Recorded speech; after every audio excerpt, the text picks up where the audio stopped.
Hello student, सृष्टि educational institute में आपका बहुत बहुत स्वागत है।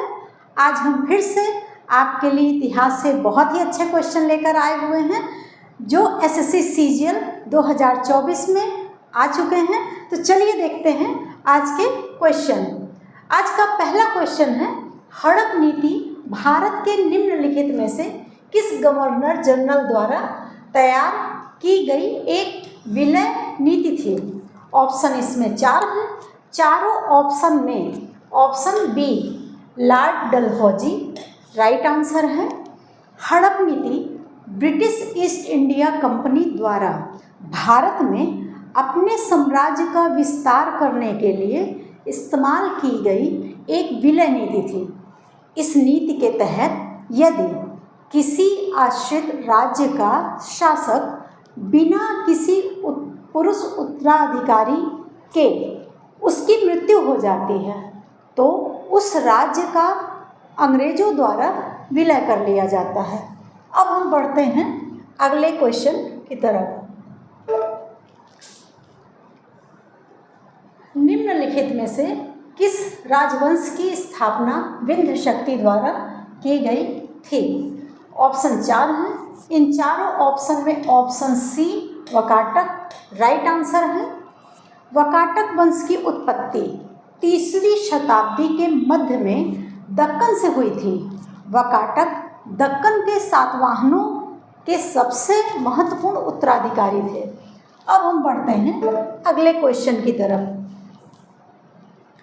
गुप्तों के पतन के बाद भारत के विभिन्न भागों में विभिन्न साम्राज्यों का उदय हुआ। उनमें से मौखारी का उदय निम्नलिखित में से किस क्षेत्र में हुआ था। ऑप्शन 4 है। इन चारों ऑप्शन में option D Kannauj right answer है। गुप्त साम्राज्य के पतन के परिणाम स्वरूप उत्तर भारत के विभिन्न भागों में कई शासक राजवंशों का उदय हुआ।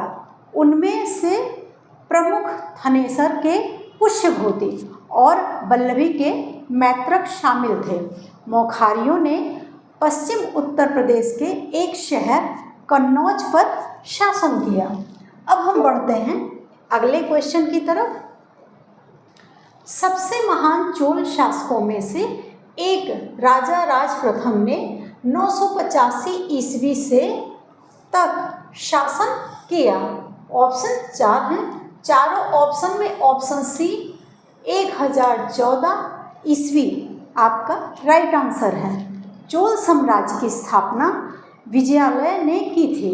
राजा राज प्रथम को दक्षिण भारत और श्रीलंका के कुछ हिस्सों पर विजय करने के लिए जाना जाता है। उनका उत्तराधिकारी उनके पुत्र राजेंद्र चोल प्रथम बने।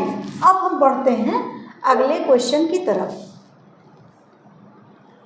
जेम्स रेनल को हिंदुस्तान का मानचित्र तैयार करने के लिए किसने कहा था।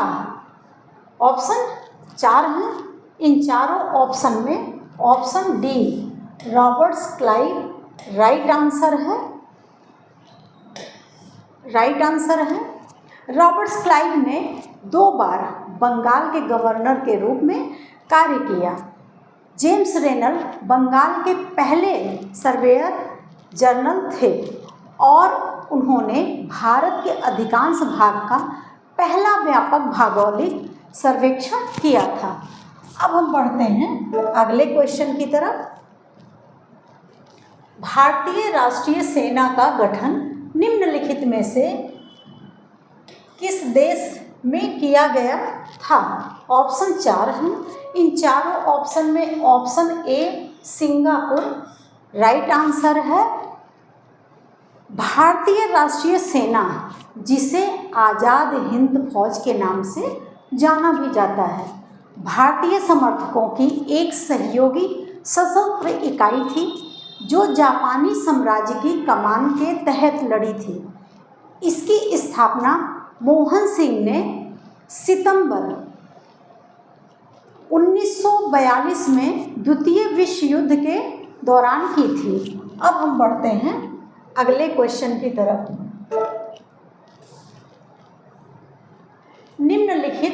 मौर्य राजाओं में से प्रियदर्शी नामक नाम किससे संबंधित है? ऑप्शन 4 है। इन चारों ऑप्शन में option C Ashoka right answer है। अशोक मौर्य वंश के से संबंधित थे, जिनका विवरण चाणक्य द्वारा लिखित अर्थशास्त्र और मेगस्थनीज द्वारा लिखित इंडिका में मिलता है। प्रियदर्शी एक सम्मानजनक उपाधि है, जिसका अर्थ है वह जो दूसरों के साथ दयालुता से व्यवहार करता है। अब हम बढ़ते हैं अगले क्वेश्चन की तरफ। गांधी इरविन समझौते पर किस वर्ष हस्ताक्षर किए गए थे? ऑप्शन 4 हैं। इन चारों ऑप्शन में ऑप्शन सी 1931 राइट आंसर है। गांधी इरविन समझौता 5 मार्च 1931 को महात्मा गांधी जी और भारत के वायसराय लॉर्ड इरविन के बीच हुआ। इस समझौते में सविनय अवज्ञा आंदोलन को समाप्त कर दिया। अब हम बढ़ते हैं अगले क्वेश्चन की तरफ। निम्नलिखित में से कौन मुगल सम्राट अकबर के शासनकाल में वकील था, जिसे खान खाना की उपाधि प्राप्त थी? ऑप्शन 4 हैं। इन चारों ऑप्शन में option D Bairam Khan right answer है। बैरम खान प्रमुख मुगल सरदार और सैन्य कमांडर थे, जिन्होंने अकबर के प्रारंभिक शासन के दौरान उनके संरक्षण और प्रधानमंत्री के रूप में भी सेवा की। अब हम आगे बढ़ते हैं। वुड का घोषणा पत्र 1854 मुख्य रूप से निम्नलिखित में से किस विषय से संबंधित था?